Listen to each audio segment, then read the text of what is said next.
Hello, ಹೇಗಿದ್ದೀರಾ ಎಲ್ಲರೂ?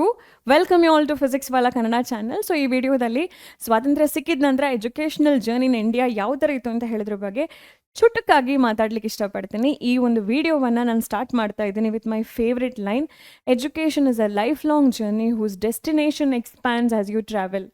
ನೀವು ಕಲಿಯುವಂಥದ್ದು ನಿರಂತರವಾಗಿರುತ್ತೆ. ನಾವು ಏನೋ ಒಂದು ಓದಿದ ತಕ್ಷಣ ನನಗೆಲ್ಲ ಗೊತ್ತಾಯಿತು ಅಂತ ಹೇಳೋ ಮನೋಭಾವನೆ ಇದ್ದರೆ ನಾವು ಯಾರೂ ಕೂಡ ಜೀವನದಲ್ಲಿ ಮುಂದೆ ಬರಲಿಕ್ಕೆ ಸಾಧ್ಯನೇ ಇಲ್ಲ.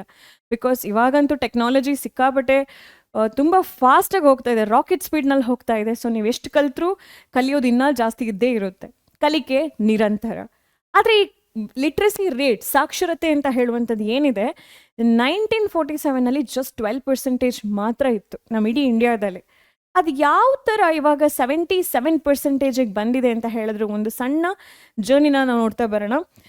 ಫಸ್ಟಿಗೆ ಅವರು the constitution of India adopted in 1950 made education a fundamental right, emphasizing the importance of universal primary education. ಎಲ್ರಿಗೂ ಕೂಡ ಪ್ರೈಮರಿ ಎಜುಕೇಷನ್ ಸಿಗಬೇಕು ಅಂತ ಹೇಳುವಂಥದ್ರದ್ದು ಜೊತೆಗೇ 1953 ಹೈಯರ್ ಎಜುಕೇಷನ್ನ ಸಪೋರ್ಟ್ ಮಾಡಲಿಕ್ಕೋಸ್ಕರ they established UGC, university grants commission. So ಅದಾಗಿದ ನಂತರ 1970 and 1980 ಆ ಒಂದು ಗ್ರೀನ್ ರೆವಲ್ಯೂಷನ್ ಪೀರಿಯಡ್ ಅಂತ ನಾವು ಏನು ಹೇಳ್ತೀವಿ, ಅಗ್ರಿಕಲ್ಚರ್ಗೆ ಸಾಕಷ್ಟು ಇಂಪಾರ್ಟೆನ್ಸ್ ಕೊಟ್ಟಾಗ ನಮಗೆ ಅವಶ್ಯಕತೆ ಇತ್ತು ಒಂದು ಒಳ್ಳೆ ಸೈಂಟಿಸ್ಟನ್ನು ಅಥವಾ ಒಂದು ಒಳ್ಳೆ ಮ್ಯಾನೇಜ್ಮೆಂಟ್ ಸಿಸ್ಟಮನ್ನು. ಹಾಗಾಗಿ top colleges in India, IIT, IIM ಎಲ್ಲವೂ ಕೂಡ ಬಂತು to create world class engineers, scientist and managers. So ಇದರ ಜೊತೆಗೇ ನ್ಯಾಷನಲ್ ಪಾಲಿಸಿ ಆನ್ ಎಜುಕೇಷನ್ 1986 ಬಂದದ್ದು ಇನ್ಕ್ಲೂಸಿವ್ ಎಜುಕೇಷನ್ ಬಗ್ಗೆ ಸ್ವಲ್ಪ ಒತ್ತನ್ನು ಕೊಡುತ್ತೆ. ಜೊತೆಗೆ modernisation of curriculum and teaching methods, ಅವಾಗಿದ್ದಂತಹ ಒಂದು ಕರಿಕ್ಯುಲಮ್ ಅಥವಾ ಟೀಚಿಂಗ್ ಮೆಥಡ್ಸ್ನಲ್ಲಿ ಬದಲಾವಣೆಗಳನ್ನ ತಗೊಂಡು ಬರುವಂತಹ ಒಂದು ಥಾಟನ್ನು ಕೊಡುತ್ತೆ. ಸೊ ನಂತರ 1990-2000 ಸಾಕಷ್ಟು ಪ್ರೈವೇಟ್ ಕಾಲೇಜಸ್ಗಳು ಬರುತ್ತೆ, ಎಜುಕೇಷನನ್ನು ಎಲ್ರಿಗೂ ಮುಟ್ಟಿಸ್ಬೇಕು ಅಂತ ಹೇಳಿ. ಬಟ್ ಅದೇ ಟೈಮ್ನಲ್ಲಿ ರೂರಲ್ ಏರಿಯಾದಲ್ಲಿ, ಇವತ್ತಿಗೂ ಕೂಡ ಹಲವಾರು ರೂರಲ್ ಏರಿಯಾದಲ್ಲಿ ಗೌರ್ಮೆಂಟ್ ಕೆಲವೊಂದಷ್ಟು ಕಾಲೇಜಸ್ಗಳಲ್ಲಿ ಸಾಕಷ್ಟು ಫೆಸಿಲಿಟೀಸ್ ಇಲ್ಲ. ಬಟ್ ಕಂಪ್ಯಾರಿಟಿವ್ಲಿ ಇವಾಗ ಸ್ವಲ್ಪ ಇಂಪ್ರೂವ್ಮೆಂಟ್ ಆಗಿದೆ ಅಂತ ಹೇಳಬಹುದು. ಮತ್ತು ಅದನ್ನ ಯುಟಿಲೈಸ್ ಮಾಡ್ಕೊಳ್ಳೋದು ಕೂಡ ಕಡಿಮೆ ಅಂತಲೂ ಹೇಳಬಹುದು. ಆ ಟೈಮ್ನಲ್ಲಿ ಈ 1990-2000 ಟೈಮ್ನಲ್ಲಿ ರೂರಲ್ ಏರಿಯಾದಲ್ಲಿ ಎಜುಕೇಷನ್ ಇನ್ನೂ ಬರಬೇಕು ಚೆನ್ನಾಗಿ ಅಂತ ಹೇಳೋದಕ್ಕೆ ಸಾಕಷ್ಟು ಇಂಪಾರ್ಟೆನ್ಸನ್ನು ಕೊಟ್ಟರು. ಇವಾಗ ಇದೇ ಇಂಪಾರ್ಟೆನ್ಸನ್ನು ಕೊಟ್ಟಿದ್ದಾರೆ with lot of facilities. Mid day meals ಆಗಿರಬಹುದು, ಉಚಿತ ಸೈಕಲ್ ವಿತರಣೆ ಅಂತೆಲ್ಲ ಹೇಳಿ ಇತ್ತು ತುಂಬ ಹಿಂದಿನ ವರ್ಷಗಳಲ್ಲೆಲ್ಲ. ಪ್ರೊಬಬ್ಲಿ ನಾನು ಹೈಸ್ಕೂಲ್ನಲ್ಲೆಲ್ಲ ಓದಬೇಕಾದ್ರೆ ಐ ಹ್ಯಾವ್ ಸೀನ್ ಇಟ್. ಮತ್ತು ರೇಷನ್ಸ್ನ ಕೊಡೋದು ಮಕ್ಕಳಿಗೆ, ಅವರ ಮನೆಗೆ ಹೆಲ್ಪ್ ಆಗಲಿ ಅಂತ ಹೇಳಿ. ಸೊ ಇವಾಗ ಕೂಡ ಬಿಸಿ ಊಟ ಇದೆ ಮಧ್ಯಾಹ್ನ ಅಲ್ವಾ, ಮಕ್ಕಳಿಗೆ ಪೌಷ್ಟಿಕ ಆಹಾರ ಸಿಗಲಿ ಅಂತ ಹೇಳಿ. So in government sector I am speaking about. Private ಸೆಕ್ಟರ್ನಲ್ಲಿ ಹೇಗೆ ಅಂತ ಹೇಳಿದ್ರೆ, ಇವಾಗಿಂದು ಈ ರೀಸೆಂಟ್ ಎಜುಕೇಷನಲ್ ಸಿಸ್ಟಮ್ನಲ್ಲಿ ಸ್ವಲ್ಪ ಹಣ ಅಂತ ಹೇಳುವಂಥದ್ದು ಜಾಸ್ತಿನೇ ಇದೆ. ಅದೆಲ್ಲರಿಗೂ ಕೂಡ ನಮಗೆ ಕೊಟ್ಟು ತಗೊಳ್ಳುವಂಥ ಒಂದು ವಿದ್ಯೆ ಅಂತ ಹೇಳಿ ಅನಿಸಲ್ಲ.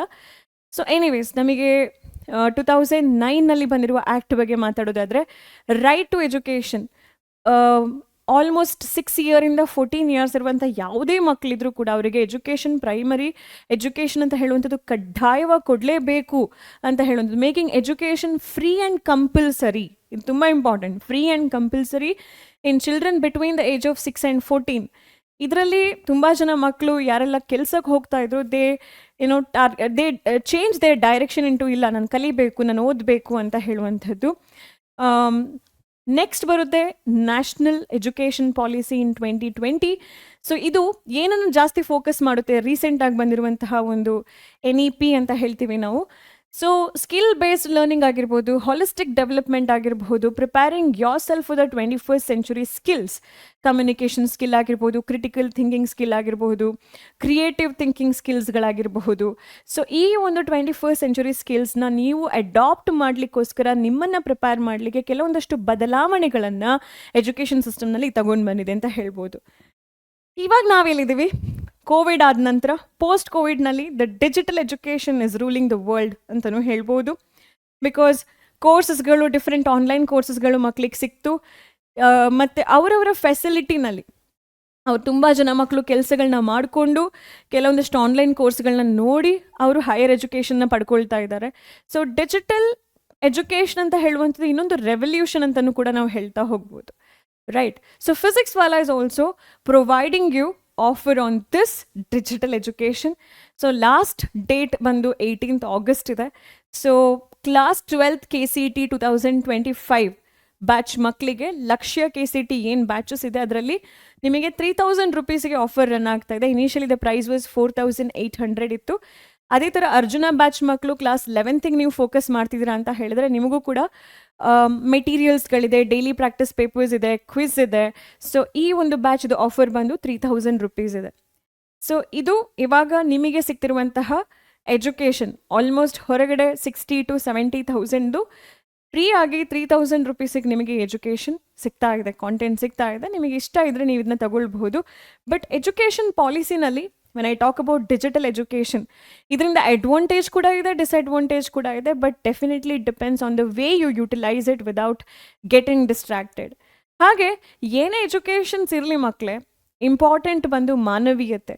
ಸೊ ವಿದ್ಯಾವಂತಿಕೆ ಅವಿದ್ಯಾವಂತಿಕೆ ಮೇಲೆ ಮಾನವೀಯತೆ ಯಾವಾಗಲೂ ಎದ್ದು ನಿಲ್ಲುತ್ತೆ. ತುಂಬ ಜನ ವಿದ್ಯಾವಂತರೇ ಅಮಾನುಷಿಕ ಕೃತ್ಯಗಳನ್ನ ಎಸಗ್ತಾ ಇದ್ದಾರೆ, which is not at all acceptable. So ಮಾನವೀಯತೆಯನ್ನು ಎತ್ತಿ ಹಿಡಿಯೋಣ. ನಮ್ಮ ವಿದ್ಯಾ ಯಾಕೆ ಬೇಕು ಅಂತ ಹೇಳೋದು ಮಾನವೀಯತೆ ಪ್ರತಿಯೊಂದು ಕಡೆಗೆ ಇರಲಿ. ಅದ್ರ ಗುರಿ ವಿದ್ಯಾವಂತಿಕೆದು ಮಾನವೀಯತೆಯನ್ನು ಸ್ಪ್ರೆಡ್ ಮಾಡೋ ಕಡೆ ಇರಲಿ. ಹ್ಯುಮ್ಯಾನಿಟಿಯನ್ನು ಸ್ಪ್ರೆಡ್ ಮಾಡಲಿಕ್ಕೆ ನಾವು ಎಜುಕೇಷನ್ನ ಯುಟಿಲೈಸ್ ಮಾಡ್ಕೊಳ್ಳೋಣ. ಅದು ಬಿಟ್ಟು ಇನ್ನೊಬ್ಬರ ಮೇಲೆ ದೌರ್ಜನ್ಯ ಮಾಡಲಿಕ್ಕಾಗಲಿ, ಇನ್ನೊಬ್ಬರನ್ನ ಹರ್ಟ್ ಮಾಡಲಿಕ್ಕೆ ನಮ್ಮ ಎಜುಕೇಷನ್ನ ನಾವು ಎಂದಿಗೂ ಕೂಡ ದುರುಪಯೋಗ ಪಡಿಸ್ಕೊಳ್ಳೋದು ಬೇಡ ಅಂತ ಹೇಳೋದೇ ಈ ಒಂದು ವಿಡಿಯೋದ ಬೇಸಿಕ್ ಗುರಿ ಅಂತ ಹೇಳ್ಕೊಳ್ಬಹುದು. Thank you so much. Hope this video would have made you entertained for a while.